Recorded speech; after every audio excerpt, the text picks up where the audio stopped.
श्री राम कृष्ण वचनामृत के अगले भाग को प्रारंभ करते हैं। श्री राम कृष्ण कहते हैं, निर्लिप्त होकर संसार में रहना कठिन है। प्रताप ने कहा था, महाराज हमारा वह मत है जो राजर्षि जनक का था। जनक निर्लिप्त होकर संसार में रहते थे, वैसा ही हम लोग भी करेंगे। मैंने कहा, सोचने ही से क्या कोई जनक हो सकता है? राजर्षि जनक को कितनी तपस्या करने के बाद ज्ञान लाभ हुआ था। नतमस्तक और ऊर्ध्वपद होकर तपस्या उग्र की थी, कितने काल तक की थी, और उसके बाद वे संसार में लौट कर आए थे। परंतु क्या संसारियों के लिए कोई उपाय नहीं है? हां, अवश्य है। कुछ दिन एकांत में साधना करनी पड़ती है, तब भक्ति होती है, तब ज्ञान होता है। इसके बाद जाकर संसार में रहो, कोई दोष नहीं। जब निर्जन में साधना करोगे उस समय संसार में बिल्कुल अलग रहो। तब स्त्री, पुत्र, कन्या, माता, पिता, भाई, बहन, आत्मीय, कुटुंब कोई भी पास न रहे। निर्जन में साधना करते समय सोचो, हमारा कोई नहीं है, ईश्वर ही हमारे हैं, और रो रो कर उनके पास ज्ञान और भक्ति की प्रार्थना करो। यदि कोई कहे कितने दिन संसार छोड़कर निर्जन में रहे, तो इसके लिए यदि एक दिन भी इस तरह रह सको तो वह अच्छा। 3 दिन रहो तो और अच्छा है, अथवा 12 दिन, महीने भर, 3 महीने, साल भर, जो जितने दिन रह सके। ज्ञान भक्ति प्राप्त करके संसार में रहने से फिर अधिक भय नहीं रहता। हाथों में तेल लगाकर कटहल काटने से फिर हाथों में उसका दूध नहीं चिपकता। छुई छुओल खेलो तो पार छू लेने से फिर डर नहीं रहता। एक बार पारस पत्थर को छूकर सोना बन जाओ, फिर 1000 वर्ष तक मिट्टी के नीचे गड़े रहने पर भी जब मिट्टी से निकाले जाओगे तो सोना ही रहोगे। मन दूध की तरह है। उस मन को अगर संसार रूपी जल में रखो तो दूध पानी से मिल जाएगा। इसलिए दूध को निर्जन में दही बनाकर उससे मक्खन निकाला जाता है। जब निर्जन में साधना करके मन रूपी दूध से ज्ञान भक्ति रूपी मक्खन निकाला गया, तब वह मक्खन अनायास ही संसार रूपी पानी में रखा जा सकता है। वह मक्खन कभी संसार रूपी जल से नहीं मिल सकता। संसार जल पर निर्लिप्त होकर उतरता रहता है। अगले दिन श्री राम कृष्ण एक सभा को संबोधित करते हैं। कुछ भक्त आए हुए हैं। वे उनसे कहते हैं, श्रीमद् भागवत में है, अवधूत ने 24 गुरुओं में चील को भी एक गुरु बनाया था। एक जगह धीवर मछली मार रहे थे। एक चील झपटकर एक मछली ले गई, परंतु मछली को देखकर करीब 1000 कौवे उनके पीछे लग गए और साथ ही कांव कांव करके बड़ा हल्ला मचाना शुरू कर दिया।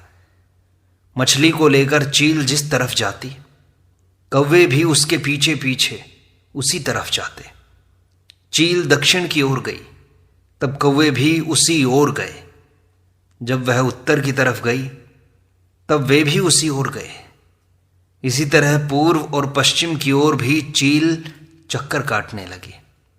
अंत में घबराहट के मारे उसके चक्कर लगाते हुए मछली उससे छूटकर जमीन पर गिर पड़ी। तब वे कौवे चील को छोड़ मछली की ओर उड़े। चील तब निश्चिंत होकर एक पेड़ की डाल पर जा बैठी।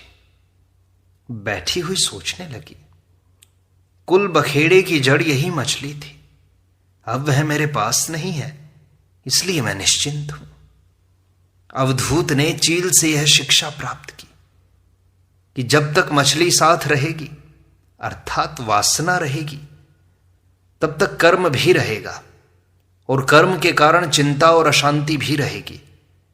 वासना का त्याग होने से ही कर्मों का क्षय हो जाता है और शांति मिलती है। परंतु निष्काम कर्म अच्छा है, उससे अशांति नहीं होती। पर निष्काम कर्म करना बड़ा कठिन है। मनुष्य सोचता है कि मैं निष्काम कर्म कर लूंगा, कर रहा हूं, परंतु कहां से कामना निकल पड़ती है यह समझ में नहीं आता। यदि पहले की साधना अधिक हो तो उसके बल से कोई कोई निष्काम कर्म कर सकते हैं। ईश्वर दर्शन के बाद निष्काम कर्म अनायास ही किए जा सकते हैं। ईश्वर दर्शन के बाद प्रायः कर्म छूट जाते हैं। दो एक मनुष्य नारद आदि जैसे लोक शिक्षा के लिए कर्म करते हैं। अवधूत की एक आचार्या और थी, मधुमक्खी। मधुमक्खी बड़े परिश्रम से कितने ही दिनों में मधु संचय करती है, परंतु उस मधु का भोग वह स्वयं नहीं कर पाती। छत्ता कोई दूसरा ही आकर तोड़ ले जाता है। मधुमक्खी से अवधूत को यह शिक्षा मिली कि संचय नहीं करना चाहिए। साधु संतों को 16 आने ईश्वर पर अवलंबित रहना चाहिए, उन्हें संचय नहीं करना चाहिए। यह बात संसारियों के लिए नहीं है। संसारी को संसार का भरण पोषण करना पड़ता है, इसलिए उन्हें संचय की आवश्यकता होती है। पक्षी और संत संचयी नहीं होते, परंतु चिड़िया बच्चे देने पर संचय करती है। चोंच में दबाकर बच्चे के लिए खाना ले आती है। श्री रामकृष्ण विजय से कहते हैं, साधु के साथ अगर बोरिया बंधना रहे, कपड़े की 15 गठरियां रहें, तो उस पर विश्वास न करना। मैंने बटतल्ले में एक साधु देखे थे, 2-3 बैठे हुए थे। कोई दाल के कंकड़ चुन रहा था, कोई कपड़ा सी रहा था, और कोई बड़े आदमी के घर के भंडारे की गप लड़ा रहा था। अरे उस बाबू ने लाखों रुपए खर्च किए, साधुओं को खूब खिलाया। पूड़ी, जलेबी, पेड़ा, बर्फी, मालपुआ, बहुत सी ऐसी चीजें खिलाई। ऐसे साधुओं के साथ मत रहना। विजय ने कहा, जी हां, गया में भी इस तरह के साधु मुझे देखने को मिले थे। गया के साधु लोटा वाले होते हैं। इस पर सब लोग हंस पड़ते हैं। श्री रामकृष्ण कहते हैं, ईश्वर पर जब प्रेम हो जाता है तब कर्म आप ही आप छूट जाते हैं। ईश्वर जिनसे कर्म कराते हैं वे करते रहें। अब तुम्हारा समय हो गया है, अब सब छोड़कर तुम कहो, मन तू देख और मैं देखूं, कोई दूसरा न देखे। यह कहकर श्री रामकृष्ण उस अतुलनीय कंठ से माधुरी बरसाते हुए गाने लगे। आदरणीय श्यामा मां को यत्न पूर्वक हृदय में धारण करो। हे मन तू देख और मैं देखूं, कोई दूसरा न देख पाए। काम क्रोध आदि को धोखा देकर मन आ निर्जन में उसे देखें, साथ रसना को भी रखेंगे, ताकि वह मां मां कहकर पुकारती रहे। कुमंत्रणाएं देने वाली जितनी कुरुचियां हैं उन्हें पास भी न फटकने देना। ज्ञान नयन को पहरेदार रखो, वह सतर्क रहे। श्री रामकृष्ण कहते हैं, भगवान की शरण में जाकर अब लज्जा, भय यह सब छोड़ दो। मैं अगर भगवत कीर्तन में नाचूं तो लोग मुझे क्या कहेंगे, यह सब भाव छोड़ दो। लज्जा, घृणा और भय, इन तीनों में से किसी के रहते हुए ईश्वर नहीं मिलते। लज्जा, घृणा, भय, जाति, अभिमान, गुप्त रखने की इच्छा, ये सब पाश हैं। इन सब के चले जाने से जीव की मुक्ति होती है। पाशों में जो बंधा हुआ है वह जीव है, और उनसे जो मुक्त है वह शिव है। भगवत प्रेम दुर्लभ वस्तु है। पहले पहल पति के प्रति पत्नी की जैसी निष्ठा होती है, वैसी ही यदि ईश्वर के प्रति हो तो ही भक्ति होती है। शुद्धा भक्ति का होना बड़ा कठिन है। भक्ति द्वारा मन और प्राण ईश्वर में लय हो जाते हैं। इसके बाद भाव होता है। भाव में मनुष्य निर्वाक हो जाता है, वायु स्थिर हो जाती है, कुंभक अपने आप हो जाता है, जैसे बंदूक दागते समय गोली चलाने वाला मनुष्य निर्वाक हो जाता है और उसकी वायु स्थिर हो जाती है। प्रेम का होना बड़ी दूर की बात है। प्रेम चैतन्य देव को हुआ था।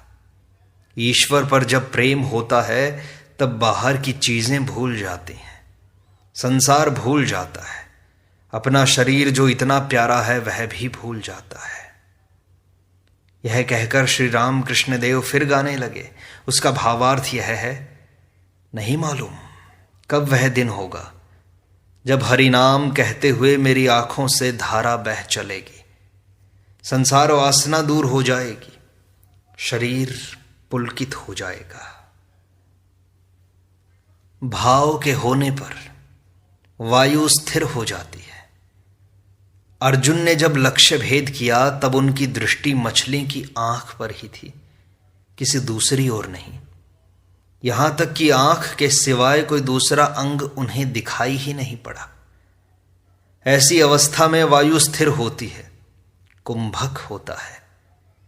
ईश्वर दर्शन का एक लक्षण यह है कि भीतर से महावायु घर घराती हुई सिर की ओर जाती है, तब समाधि होती है, भगवान के दर्शन होते हैं। जो पंडित मात्र है किंतु ईश्वर पर जिनकी भक्ति नहीं है, उनकी बातें उलझनदार होती हैं। सामाध्यायी नाम के एक पंडित ने कहा था, ईश्वर नीरस है, तुम लोग अपनी भक्ति और प्रेम के द्वारा उसे सरस कर लो। जिन्हें वेदों ने रस स्वरूप कहा है उन्हें नीरस बतलाता है।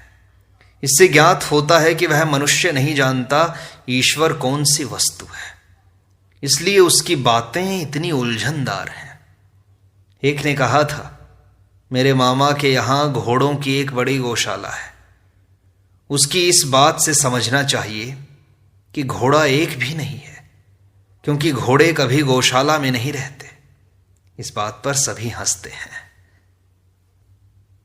किसी को ऐश्वर्य का, वैभव, सम्मान, पद आदि का अहंकार होता है। यह सब 2 दिन के लिए है, साथ कुछ भी न जाएगा। एक गीत में कहा है, उसका आशय बताता हूं। ऐ मन सोच ले, कोई किसी का नहीं है, तो इस संसार में वृथा ही मारा मारा फिरता है। माया जाल में फंसकर दक्षिणा काली को भूल न जाना। जिसके लिए तू इतना सोचता है, क्या वह तेरे साथ भी जाएगा? तेरी वही प्रेयसी जब तू मर जाएगा तब तेरी लाश से अमंगल की शंका करके घर में पानी का छिड़काव करेगी। यह सोचना कि मुझे लोग मालिक जो कहते हैं वह सिर्फ 2 ही दिन के लिए है। जब काला काल के मालिक आ जाते हैं तब पहले के वही मालिक श्मशान घाट में फेंक दिए जाते हैं। और धन का अहंकार भी नहीं करना चाहिए। अगर कहो मैं धनी हूं तो धनी भी एक से एक बढ़कर है।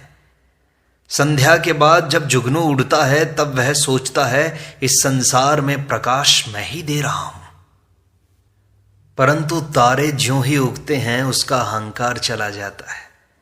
तब तारे सोचने लगे हम ही लोग संसार को प्रकाश देते हैं। कुछ देर बाद चंद्रोदय हुआ, तब तारे लज्जा से म्लान हो गए। चंद्रदेव सोचने लगे मेरे ही आलोक से संसार हंस रहा है, संसार को प्रकाश तो मैं ही देता हूं। देखते ही देखते सूर्य उगे, चंद्र मलिन होकर ऐसे छिपे कि फिर दिखाई ही नहीं दिए। धनी मनुष्य अगर यह सब सोचे तो धन का अहंकार न हो। उत्सव के कारण मणिलाल ने खान पान का बहुत बड़ा आयोजन किया था। उन्होंने यत्न पूर्वक श्री राम कृष्ण और समवेत भक्त मंडली को भोजन कराया। जब सब लोग घर लौटे तब रात बहुत हो गई थी, परंतु किसी को कोई कष्ट नहीं हुआ। अगले दिन श्री राम कृष्ण समझाते हैं, जब तक उपाधि है तभी तक अनेक का बोध हो सकता है, जैसे केशव, प्रसन्न, अमृत, ये सब। पूर्ण ज्ञान होने पर एकमात्र चैतन्य का ही बोध होता है। पूर्ण ज्ञान होने पर मनुष्य देखता है वही एकमात्र चैतन्य है। यह जीव प्रपंच, ये 24 तत्व बने हैं। परंतु शक्ति की विशेषता पाई जाती है। यह सच है कि सब कुछ वे ही बने हैं, परंतु कहीं तो उनकी शक्ति का प्रकाश अधिक है और कहीं कम। विद्यासागर ने कहा था, क्या ईश्वर ने किसी को अधिक शक्ति और किसी को कम शक्ति दी है? तो मैंने कहा, अगर ऐसा न होता तो एक आदमी 50 आदमियों को हराता कैसे? और तुम्हें ही फिर क्यों हम लोग देखने आते हैं? वे जिस आधार में अपनी लीला का विकास दिखलाते हैं, वहां शक्ति की विशेषता रहती है। जमींदार सब जगह पर रहते हैं, परंतु उन्हें लोग किसी खास बैठक खाने में अक्सर बैठते हुए देखते हैं। ईश्वर का बैठक खाना भक्तों का हृदय है। वहां अपनी लीला दिखाना उन्हें अधिक पसंद है। वहां उनकी विशेष भक्ति, विशेष शक्ति अवतीर्ण होती है। इसका लक्षण क्या है ये पूछो तो जहां कार्य की अधिकता है वहां शक्ति का विशेष प्रकाश है। यह आद्या शक्ति और परब्रह्म दोनों अभेद हैं। एक को छोड़ दूसरे का चिंतन नहीं किया जा सकता। जैसे ज्योति और मणि, मणि को छोड़ मणि की ज्योति के बारे में सोचा नहीं जा सकता, और न ही ज्योति को अलग करके मणि के बारे में ही सोचा जा सकता है। जैसे सर्प और उसकी वक्र गति, न सर्प को छोड़ उसकी तिर्यक गति सोची जा सकती है, और न ही तिर्यक गति को छोड़ सर्प को। आद्या शक्ति ने ही इस जीव प्रपंच, इस चतुर्विंशति तत्व का स्वरूप धारण किया है। अनुलोम विलोम, ये सब राखाल, नरेंद्र तथा और लड़कों के लिए क्यों मैं इतना सोच विचार किया करता हूं? हाजरा ने कहा, आप उन लोगों के लिए इतना सोचते क्यों हो? ईश्वर चिंतन फिर कब करोगे? तब मुझे बड़ी चिंता हुई। मैंने कहा, मां ये क्या हुआ? हाजरा कहता है उन लोगों के लिए इतना क्यों सोचते रहते हो? फिर मैंने भोलेनाथ से पूछा। उसने कहा, इसका उदाहरण महाभारत में है। समाधिस्थ मनुष्य समाधि से उतरकर ठहरे कहां? वह इसीलिए सत्वगुणी मनुष्यों को लेकर रहता है। महाभारत का यह उदाहरण जब मिला तब जी में जी आया। ये सुनकर सब लोग हंसते हैं। वे कहते हैं हाजरा का दोष नहीं है। साधक अवस्था में संपूर्ण मन नेति नेति करके उन्हें दे देना पड़ता है। सिद्ध अवस्था की बात दूसरी है। उन्हें प्राप्त कर लेने पर अनुलोम और विलोम एक से प्रतीत होते हैं। मट्ठा अलग करने पर जब मक्खन मिलता है तब जान पड़ता है कि मट्ठे का ही मक्खन है और मक्खन का ही मट्ठा। तब ठीक ठीक समझ में आता है। फिर सब कुछ वे ही हुए हैं। कहीं उनका प्रकाश अधिक है और कहीं पर कम। भाव समुद्र उमड़ने पर स्थल में भी एक बांस पानी हो जाता है। पहले नदी से होकर समुद्र में जाते समय बहुत कुछ चक्कर लगाकर जाना पड़ता है, और जब बाढ़ आती है तब सूखी जमीन पर भी एक बांस पानी हो जाता है। तब नाव सीधे चलाकर लोग जगह पर पहुंचते हैं। फिर चक्कर मारकर नहीं जाना पड़ता। इसी तरह धान कट जाने पर मेंढ से चक्कर काटकर नहीं आना पड़ता। सीधे एक रास्ते से निकल जाओ। उन्हें प्राप्त कर लेने पर फिर सभी वस्तुओं में उनके दर्शन होते हैं। मनुष्य के भीतर उनका अधिक प्रकाश है। मनुष्यों में, सत्वगुणी भक्तों में उनका और भी अधिक प्रकाश रहता है, जिनमें कामिनी और कांचन के भोग की बिल्कुल ही इच्छा नहीं रहती। सब स्तब्ध हो गए हैं रामकृष्ण की ये बातें सुनकर। वे कहते हैं समाधिस्थ मनुष्य जब उतरता है तब भला वह कहां ठहरे, किस पर अपना मन रमाए। कामिनी और कांचन का त्याग करने वाले सत्वगुणी भक्त, उनकी आवश्यकता इसीलिए होती है, नहीं तो फिर वे क्या लेकर रहेंगे। जो ब्रह्म है वे ही आद्या शक्ति भी हैं।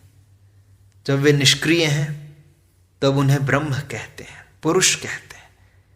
जब सृष्टि, स्थिति, प्रलय ये सब करते हैं तब उन्हें शक्ति कहते हैं, प्रकृति कहते हैं। पुरुष और प्रकृति, जो पुरुष हैं वे ही प्रकृति भी हैं। आनंदमय और आनंदमयी दोनों। जिसे पुरुष ज्ञान है उसे स्त्री ज्ञान भी तो है। जिसे पिता का बोध है उसे माता का भी बोध है।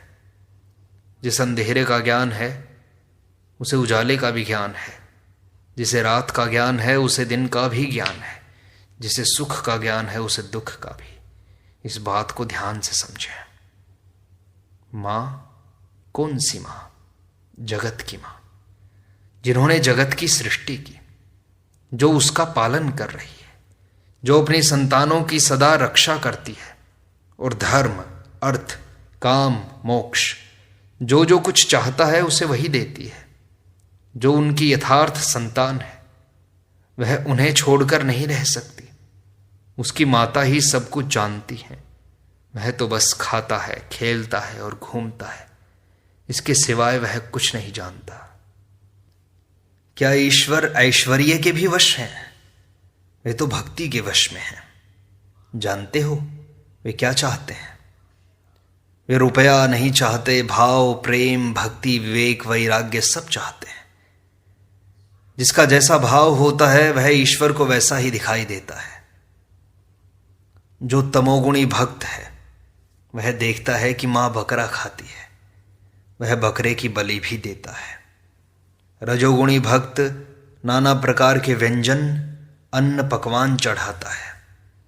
सत्वगुणी भक्त की पूजा में आडंबर नहीं होता। उसकी पूजा लोग समझ भी नहीं पाते।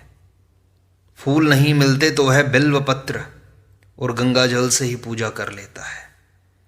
थोड़े से चावलों या 2 बताशों का भी भोग लगा देता है। कभी कभी खीर पकाकर ही ठाकुर जी को निवेदित कर देता है। एक और है त्रिगुणातीत भक्त। उसका स्वभाव बालकों जैसा होता है। ईश्वर का नाम लेना ही उसकी पूजा है। वह बस उनका नाम ही जपता रहता है। इस प्रकार श्री रामकृष्ण वचनामृत का यह भाग संपूर्णता को प्राप्त होता है। शेष अगले अंक में।